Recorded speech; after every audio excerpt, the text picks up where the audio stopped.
অন্যের জন্য শুভ কামনা করলে এটা ফিরে নিজের দিকে আসে, এটা খেয়াল রাখেন। এটা একটা লাইফ হ্যাকস শেয়ার করতেছি, আজীবন কাজে লাগবে। অন্যের জন্য যেটাই ভালো কামনা করবেন এটা ঘুরে আপনার দিকে আসবে। অনেকে বলে হুজুর ওর জন্য দোয়া করে আমার কি লাভ?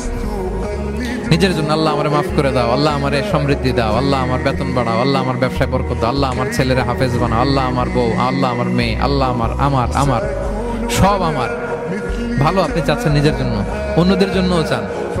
আল্লাহ আমার সব ভাইদেরকে মাফ করো, আল্লাহ আল্লাহ আমার গোটা মুসলিম উম্মাকে তুমি বরকত দাও, কল্যাণ দাও, নেতৃত্বে আসার তৌফিক দাও, আল্লাহ সবাইকে সুস্বাস্থ্য দাও।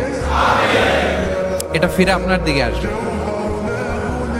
অন্যের জন্য শুভকামনা বহুগুণ বৃদ্ধি হয়ে নিজের দিকে রিটার্ন করে। বিষ্ণু সাল্লাল্লাহু এটাই বলেছেন, মা মিন আবদিন মুসলিমিন ইয়াদউ লিআখিহি বিযাহরিল গায়বি ইল্লা ক্বালা লাহুল মালাকু ওয়া লাকা বিমিসলিন। কেউ যদি তার ভাইয়ের অনুপস্থিতি তার ভাইয়ের জন্য দোয়া করে, ফেরেশতারা ওই দোয়াটা তার জন্য আগে আগে করে।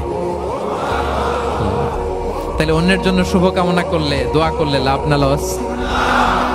ধরেন আমি মোশাররফ ভাইয়ের জন্য দোয়া করলাম যে আল্লাহ মোশাররফ ভাইকে তুমি সুস্থ করে দাও, তখন ফেরেশতারা বলে আল্লাহ যিনি দোয়া করতেছে তার যদি কোনো রোগ বালাই থাকে আগে তারে সুস্থ করে দাও।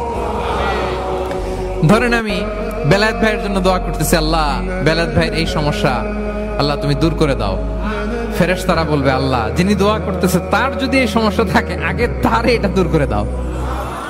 ধরেন আমি দোয়া করলাম আল্লাহ আমার এই ভাই, আল্লাহ সে গরিব, তার অর্থের বড্ড অভাব, দারিদ্রতা, আল্লাহ তুমি আমার ভাইয়ের দারিদ্রতা দূর করো।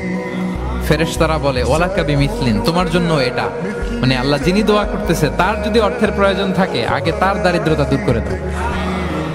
তাহলে বলেন তো অন্যের জন্য দোয়া করলে লাভ না লস? অন্যের জন্য ভালো দোয়া করলে এটা নিজের দিকে আসে। কিসের দিকে আসে?